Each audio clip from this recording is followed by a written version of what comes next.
ஒளிபரப்ப உதவுபவர்கள் திருமதி Maria Carmel Andrews குடும்பத்தினர், சத்துவாச்சாரி, வேலூர்.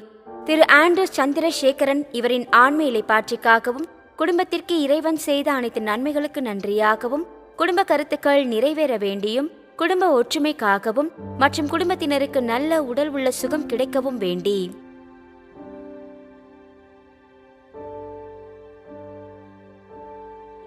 ஜான் போஸ்கோ குடும்பத்தினர், ஜெயங்கொண்டம்.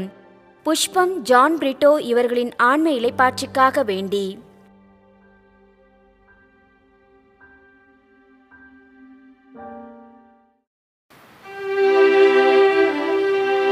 தந்தை, மகன், தூயாவியாரின் பெயராலே ஆமென்.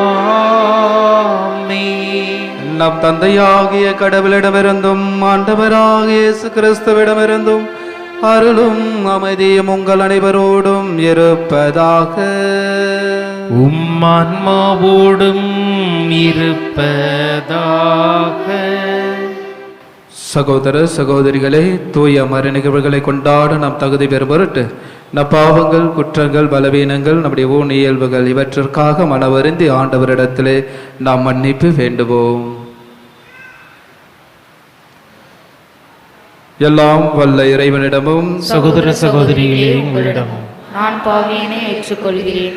ஏனெனில் என் சிந்தனையாலும் சொல்லாலும் செயலாலும் கடமையை தவறியதாலும் பாவங்கள் பல செய்தேன். என் பாவமே, என் பாவமே, என் பெரும் பாவமே. ஆகையால் எப்பொழுதும் கன்னியான புனித மரியாவையும் வானதூதர் புனிதர் அனைவரையும் சகோதர சகோதரிகளே உங்களையும் நம் இறைவனாகிய ஆண்டவரிடம் எனக்காக வேண்டிக் கொள்ள மன்றாடுகிறேன். எல்லாம் வல்ல இறைவன் நம் மீது இரக்கம் வைத்து நம் பாவங்களை மன்னித்து நம்ம நிலை வாழ்வுக்கு அழைத்து செல்வாராக. ஆமென்.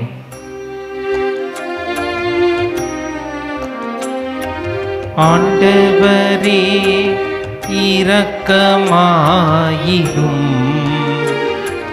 கிறிஸ்துவே இரக்கமாயிரும். ஆண்டவரே இரக்கமாயிரும். கிறிஸ்துவே இரக்கமாயிரும். மன்றாடுவோமாக. இறைவா, உம்மை எதிர்நோக்கி இருப்போரின் ஆற்றலானவரே, உம்மால் அன்றி வலுவற்ற எங்களால் எதுவும் செய்ய இயலாது.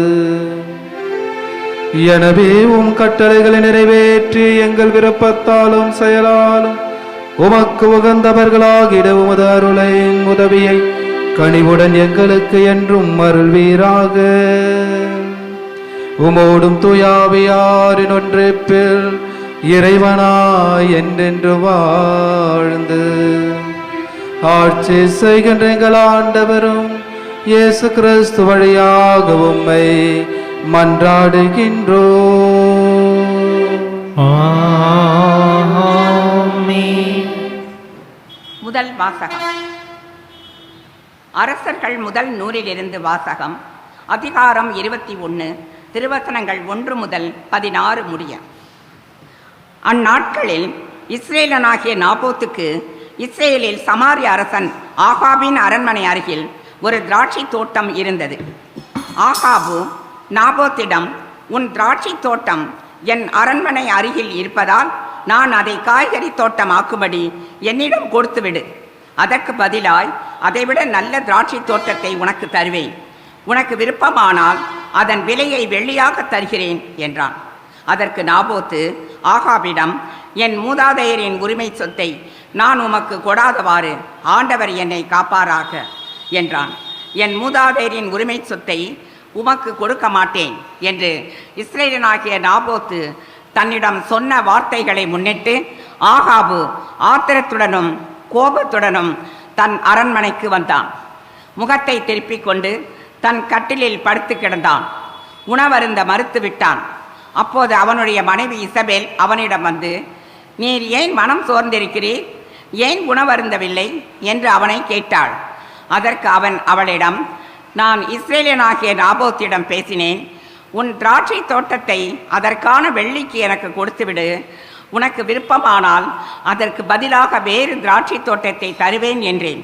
அதற்கு அவன், என் திராட்சை தோட்டத்தை உமக்கு தரமாட்டேன் என்று சொல்லிவிட்டான் என்றான். அப்போது அவன் மனைவி இசபேல் அவனை நோக்கி, இஸ்ரேலின் அரசராகிய நீர் இப்படியா நடந்து கொள்வது? எழுந்திருந்து உணவருந்தி மனமகிழ்வாயிரும். இஸ்ரேலானாகிய நாபோத்தின் திராட்சை தோட்டத்தை நானே உம்மிடம் ஒப்படைக்கிறேன் என்றாள்.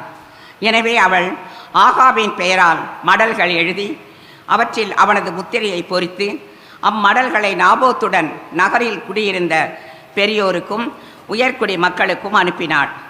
அம்மடல்களில் அவள், நீங்கள் ஒரு நோன்பு அறிவித்து நாபோத்தை மக்கள் முன்னிலையில் அமரச் செய்யுங்கள். அவனுக்கு எதிராக இழி மனிதர் இருவரை ஏவிவிட்டு, நீ கடவுளையும் அரசரையும் பழித்துரைத்தாய் என்று அவன் மீது குற்றம் சாட்ட செய்யுங்கள். பின்னர் அவனை வெளியே கொண்டு போய் கல்லால் எறிந்து கொன்று போடுங்கள் என்று எழுதியிருந்தாள். நாபோத்துடன் அந்நகரில் குடியிருந்த பெரியோரும் உயர்குடி மக்களும் இசபேல் தமக்கு அனுப்பிய மடல்களில் எழுதியிருந்தவாறே செய்தனர். அவர்கள் ஒரு நோன்பு அறிவித்து நாபோத்தை மக்கள் முன்னிலையில் அமர்த்தினர். அப்பொழுது அந்த இழி மனிதர் இருவரும் வந்து நாபோத்துக்கு எதிரே உட்கார்ந்தனர். அந்த இழி மனிதர் மக்களை பார்த்து, நாபோத்து கடவுளையும் அரசரையும் பழித்துரைத்தான் என்று அவன் மீது குற்றம் சாட்டினர். எனவே அவர்கள் அவனை நகருக்கு வெளியே கொண்டு போய் கல்லால் எறிந்து கொன்றனர். பிறகு அவர்கள் நாபோத்து கல்லால் எரியுண்டு மடிந்தான் என்று இசபேலுக்கு செய்தி அனுப்பினர். நாபோத்து கல்லால் எரியுண்டு மடிந்ததை இசபேல் கேட்டவுடன் அவள் ஆகாபை நோக்கி, நீர் எழுந்து சென்று இஸ்ரேலியனாகிய நாபோத்து உமக்கு விற்க மறுத்த அதே திராட்சை தோட்டத்தை சொந்தமாக்கிக் கொள்ளும். நாபோத்து உயிரோடில்லை, அவன் இறந்து போனான் என்றாள். நாபோத்து இறந்து போனதை ஆகாபு கேட்டு இஸ்ரேலனாகிய நாபோத்தின் திராட்சை தோட்டத்தை உடைமையாக்கி கொள்ள புறப்பட்டு போனான். ஆண்டவர் வழங்கும் அருள்வாக்கு. இறைவனுக்கு நன்றி. ஆண்டவரே, என் பெருமூச்சை கவனித்தருளும்.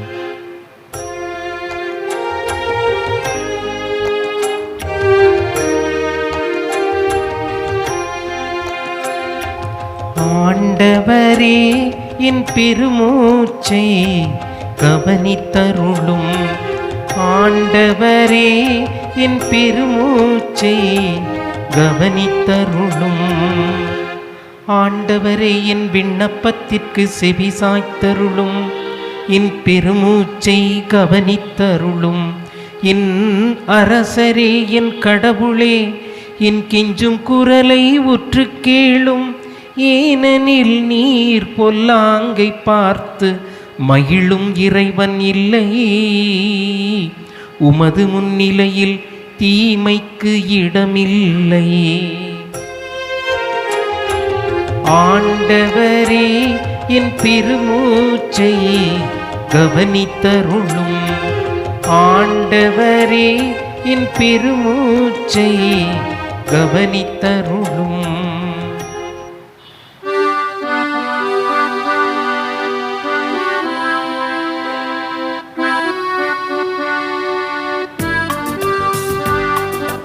அல்லேலூயா, அல்லேலூயா, அல்லேலூயா, அல்லேலூயா, அல்லேலூயா, அல்லேலூயா, அல்லேலூயா, அல்லேலூயா. ஆண்டவரே, என் காலடிக்கு உம் வாக்கே விளக்கு, என் பாதைக்கு ஒளியும் அதுவே.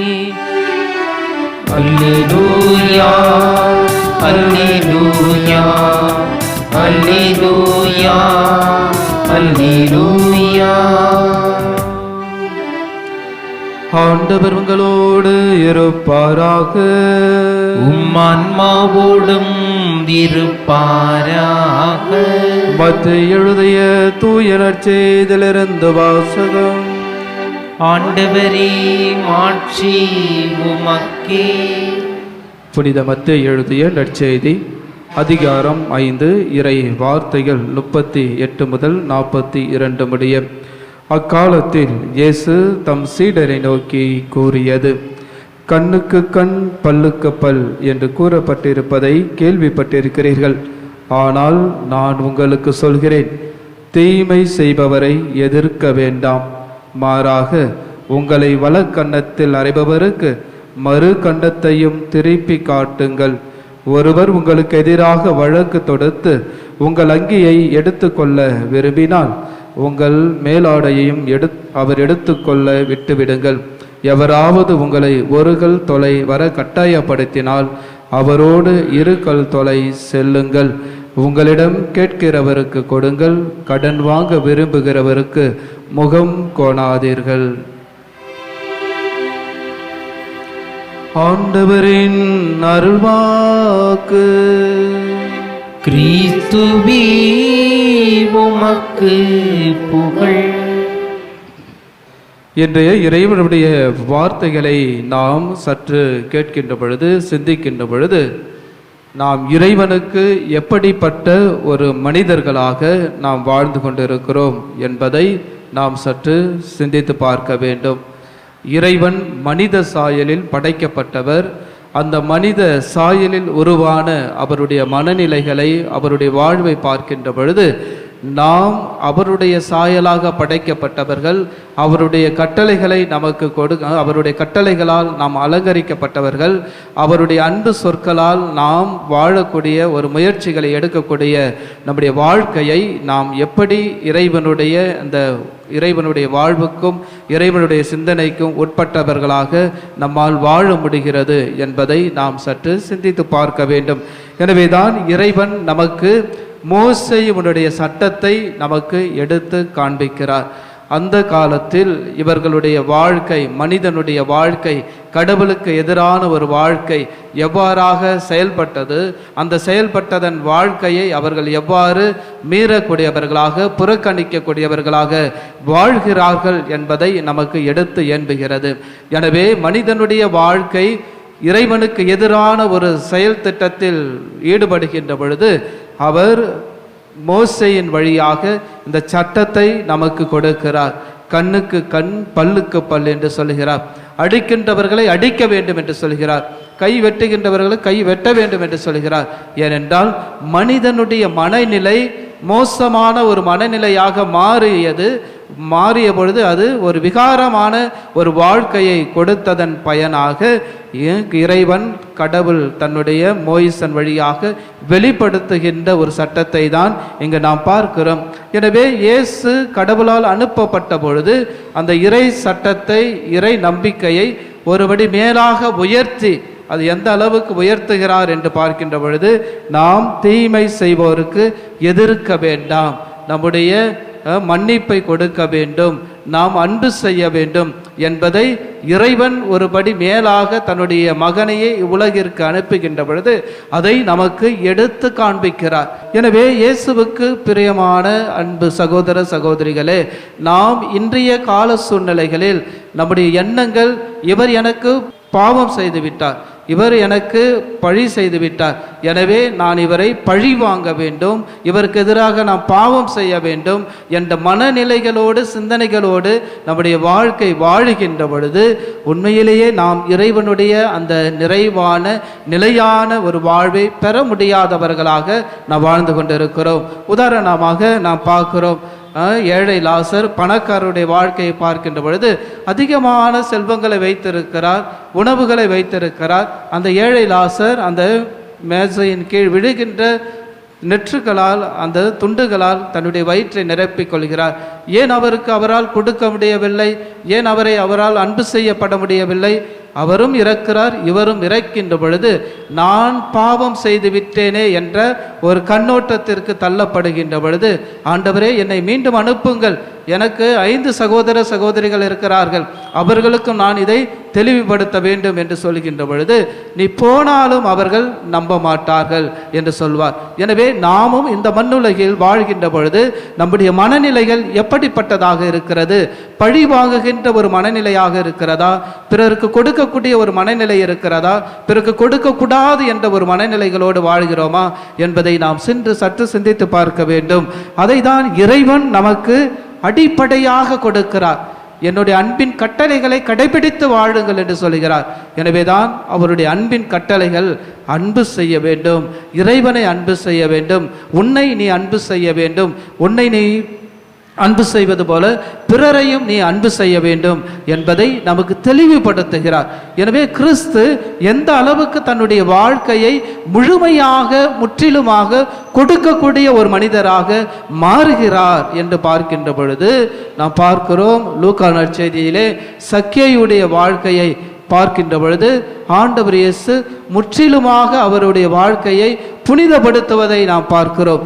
இந்த வீட்டிற்கு மீட்பு உண்டாயிற்று என்ற ஒரு ஆசீர்வாதத்தை கொடுக்கின்ற ஒரு நிகழ்வை நாம் பார்க்கிறோம். எனவேதான் இறைவன் மிக அழகாக நமக்கு அவருடைய அன்பை ஆணிவேராக ஆழமாக நமக்கு கொடுக்கிறார். எனவே அவருடைய அன்பில் நிலைத்து இருக்கக்கூடியவர்களாக நம்முடைய வாழ்க்கை வாழ வேண்டும். இறைவனுக்கு உகந்தவர்களாக நம்முடைய வாழ்க்கை வாழ வேண்டும்.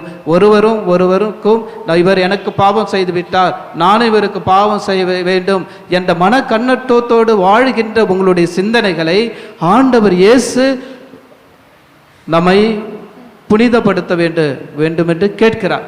எப்படி கேட்கிறார் என்றால், ஒரு சகோதரன் நான் நிலை வாழ்வை பெற என்ன செய்ய வேண்டும் என்று சொல்கின்ற பொழுதும், நான் என்னுடைய சகோதர சகோதரிகளை நான் எத்தனை முறை மன்னிக்க வேண்டும் என்று சொல்கின்ற பொழுதும் இறைவன் நமக்கு சொல்கிறார் 7 முறை அல்ல, 7 முறை 70 தடவை 7 முறை என்று சொல்லுகின்ற பொழுதும் கூட அவர் நம்மை மன்னிக்க வேண்டும் என்று சொல்கிறார். எனவே நிலை வாழ்வை பெற வேண்டும் என்று சொல்லுகின்ற பொழுது உனக்குள்ளதை விற்று ஏழைகளுக்கு கொடு என்று அந்த இளைஞனுக்கு சொல்கின்ற இறைவனுடைய வார்த்தையிலும் கூட இறைவனுடைய பிரசன்னம் ஒரு நிலையான ஒரு முடிவற்ற ஒரு வாழ்வை, தொடர்கின்ற ஒரு வாழ்வை நமக்கு கொடுக்கின்ற, விண்ணக வாழ்வை கொடுக்கின்ற ஒரு வாழ்வை கொடுக்கின்ற இறைவனாக இருக்கிறார் என்பதை நாம் பார்க்க வேண்டும். எனவேதான் இறைவனுக்கு உகந்தவராக நாம் அவரோடு பயணிக்க வேண்டும். நாம் பாவம் செய்தவர்களோடு பயணிக்க முடியவில்லை, இறைவனோடு நாம் பயணிக்க வேண்டும் என்றால் நாம் இறைவன் நமக்கு கொடுத்த சகோதர சகோதரிகளை நாம் முழுமையாக மன்னித்து ஏற்றுக்கொள்ள வேண்டும். அதை தான் சனிக்கிழமை நற்செய்தியிலே கூட சகோதர சகோதரிகளை நீங்கள் மன்னிக்காவிடில் என்னுடைய விண்ணரசில் நீங்கள் புக முடியாது, உங்களுடைய பலிகள் எல்லாம் ஏற்றுக்கொள்ளப்படாது என்று சொல்கிறார். எனவே முதலில் உங்களுடைய சகோதர சகோதரிகளுக்கு நீங்கள் உங்களுடைய மன்னிப்பை பெற்றுக்கொண்டு வந்த பிறகு நீங்கள் உங்களுடைய காணிக்கையை செலுத்துங்கள் என்று சொல்கிறார்.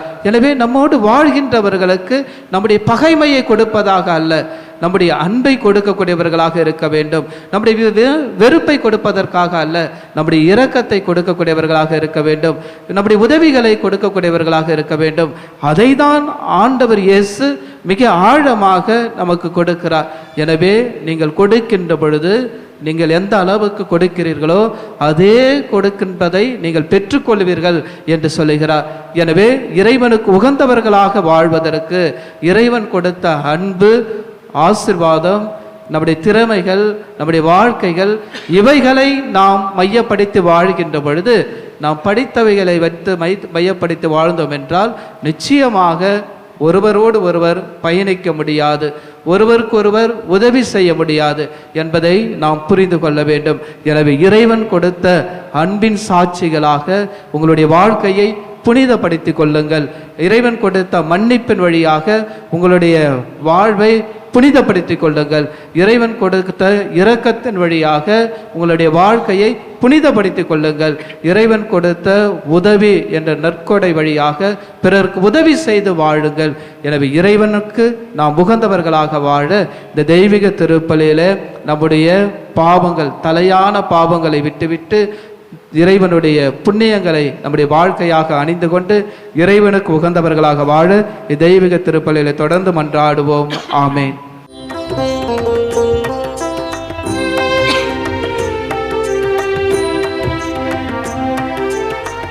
இறைவனின் அருள்மொழி கோபுரத்தில் நான் இருவிழி தீபங்கள் ஏற்றி வைத்தேன். இறைவனின் அருள்மொழி கோபுரத்தில் நான் இருவிழி தீபங்கள் ஏற்றி வைத்தேன். புதுமை நினைவின் அலைகளினால் நான் பூப்போல் மனதை அலங்கரித்தேன்.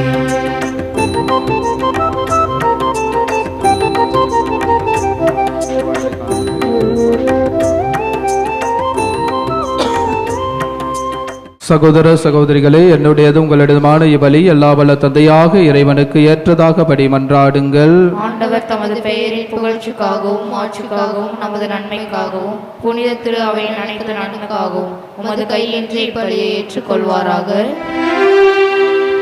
இறைவா, மக்களினத்து அறுப்பு கொடுக்கும் இந்த அப்பரச காணிக்கைகள் எங்களுக்கு ஊட்டமளிக்கும் உணவாகவும் எங்களை புதுப்பிக்கும் அருள் அடையாளமாகவும் மாறச் செய்கின்றீர். அதனால் இவற்றின் அருள் உதவி எங்கள் உடலுக்கும் மனதுக்கும் என்றும் குறைவுபடாமல் கிடைக்க அருள் புரிவீராக. எங்கள் ஆண்டவராகிய கிறிஸ்து வழியாக உம்மை மன்றாடுகின்றோம்.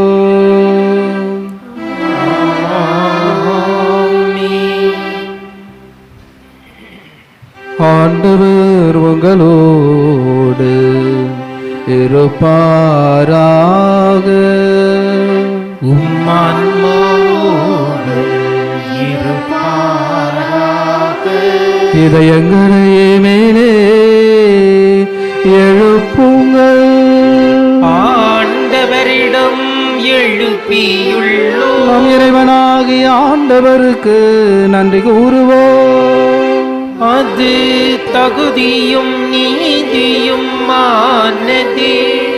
ஆண்டவரே, தூயவரான தந்தையே, என்றுமுள்ள எல்லாம் வல்ல இறைவா, எங்கள் ஆண்டவராகிய கிறிஸ்து வழியாக எந்நாள் எவ்விடத்திலும் நாங்கள் உமக்கு நன்றி செலுத்துவது மெய்யாகவே தகுதியும் நீதியுமாகும். எங்கள் கடமையும் மீட்புக்குரிய செயலும் ஆகும். கிறிஸ்துவில் அனைத்தையும் புதுப்பிக்கவும் அவருடைய நிறைவில் நாங்கள் அனைவரும் பங்கு பெறவும் நீர் திருவுலமானீர். ஏனெனில் கடவுள் வடிவில் விளங்கிய அவர் தம்மையை வெறுமையாக்கி சிலுவையில் சிந்திய தமது இரத்தத்தால் யாவும் அமைதி பெறச் செய்தார். எனவே அவர் அனைத்துக்கும் மேலாக உயர்த்தப்பட்டு தமக்கு கீழ்ப்படிவோர் அனைவருக்கும் நிலையான மீட்பின் காரணரானார். ஆகவே வானதூதர் முதன்மை வானதூதரோடும் அரியணையில் அமர்வோர் தலைமை தாங்குவோரோடும் வான்படைகள் அணைகள் அனைத்தோடும் சேர்ந்து நாங்கள் உமது ஆட்சியை புகழ்ந்து பாடி முடிவின்றி ஆர்ப்பரித்து சொல்வதாவது: தூயவர் தூயவர் தூயவர், வான்படைகளின் கடவுளாம் ஆண்டவர். விண்ணகமும் மண்ணகமும் மது மாட்சியால் நிறைந்துள்ளன. உன்னதங்களிலே ஓசன்னா. ஆண்டவர் பெயரால் வருகிறவர் ஆசி பெற்றவர். உன்னதங்களிலே ஓசன்னா. ஆண்டவரே, நீர் மெய்யாகவே தூயவர், தூய்மை அனைத்துக்கும் ஊற்று. ஆகவே உம்முடைய ஆவியை பொழிந்து இக்காணிக்கைகளை தூய்மைப்படுத்த உம்மை வேண்டுகின்றோம். இவ்வாறு எங்கள் ஆண்டவர் இயேசு கிறிஸ்துவின் உடலும் இரத்தமுமாக எங்களுக்கு இவை மாறுவனவாக. அவர் பாடுபட உளம் கனிந்து தம்மை கையளித்த போது அப்பத்தை எடுத்து நன்றி செலுத்தி அதை பிட்டு தம் சீடர்களுக்கு அளித்து இயேசு கூறியதாவது: அனைவரும் இதிலிருந்து பெற்று உண்ணுங்கள், ஏனெனில் இது உங்களுக்காக கையளிக்கப்படும் என் உடல்.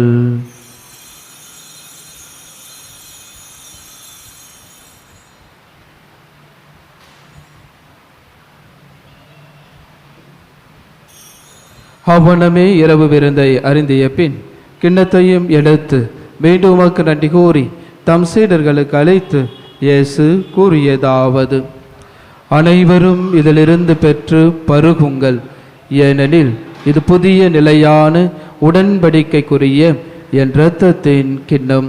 இது பாவ மன்னிப்புக்கென்று உங்களுக்காகவும் பலருக்காகவும் சிந்தப்படும்.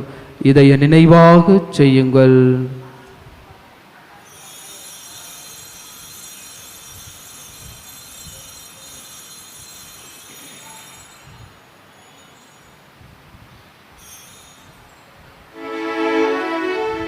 நம்பிக்கையின் மறைபொருள்.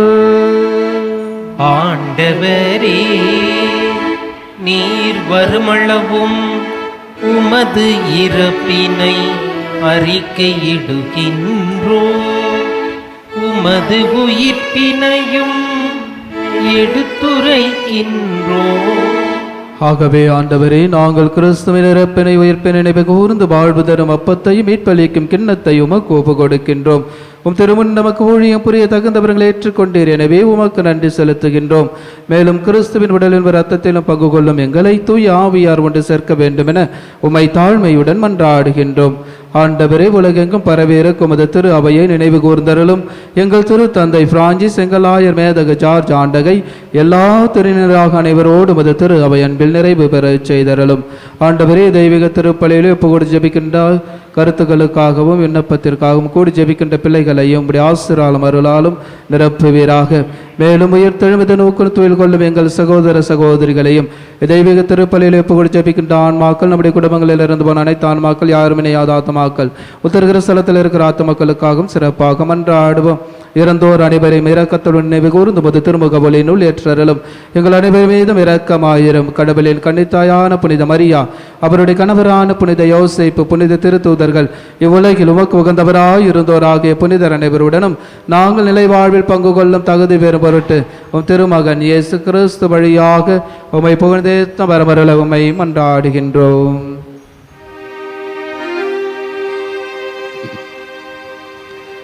இவர் வழியாக இவரோடு இவரில் எல்லாம் வல்ல இறைவனாகிய தந்தையே, தூய ஆவியாரின் ஒன்றிப்பில் எல்லா புகழும் மாட்சியும் என்றென்றும் உமக்கு உரியதே. ஆமென், ஆமென், ஆமென். மீட்பரின் கட்டளையால் கற்பிக்கப்பட்டு இறை படிப்பினையால் பயிற்சி பெற்ற நாம் துணிந்து சொல்லுவோம். விண்ணுலகில் இருக்கின்ற எங்கள் தந்தையே, உமது பெயர் தூயது என போற்ற பெறுக. உமது ஆட்சி வருக. உமது திருவுளம் விண்ணுலகில் நிறைவேறுவது போல மண்ணுலகிலும் நிறைவேறுக. எங்கள் அன்றாட உணவை இன்று எங்களுக்கு தாரும். எங்களுக்கு எதிராக குற்றம் செய்வோரை நாங்கள் மன்னிப்பது போல எங்கள் குற்றங்களை மன்னியும். எங்களை சோதனைக்கு உட்படுத்தாதேயும், தீமையிலிருந்து எங்களை விடுவித்தருளும். ஆண்டவரே, தீமை அனைத்திலும் இருந்து எங்களை விடுவித்து எங்கள் வாழ்நாளில் அமைதியை கனிவுடன் அருள உம்மை மன்றாடுகின்றோம்.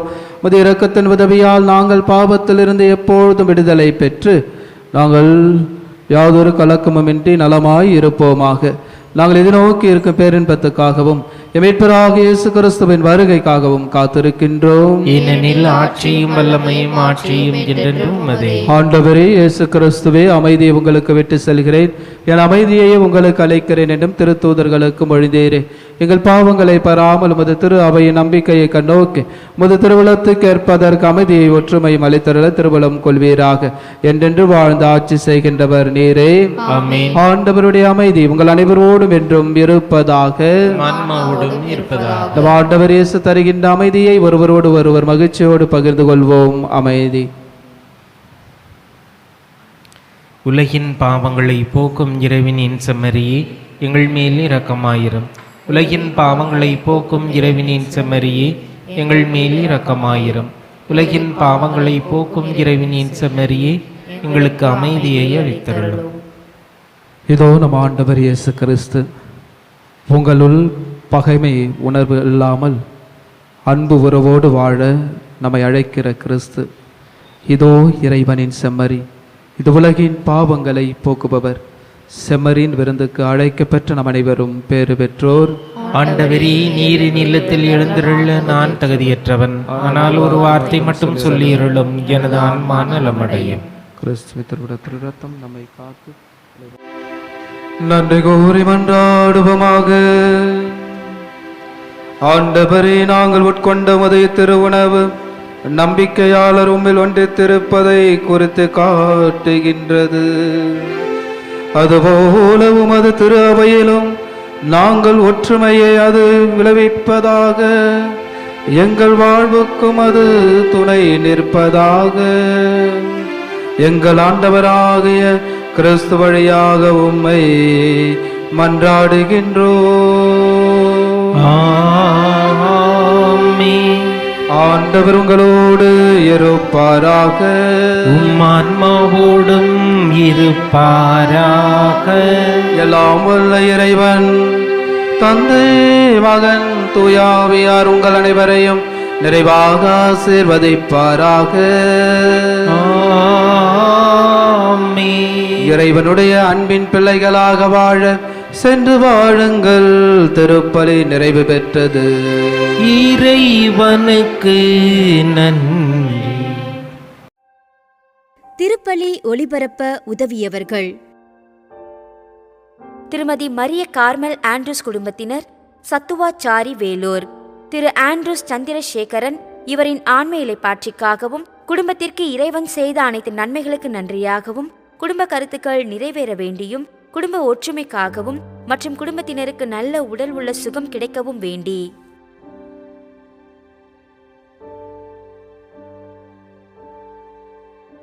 ஜான் போஸ்கோ குடும்பத்தினர், ஜெயங்கொண்டம்.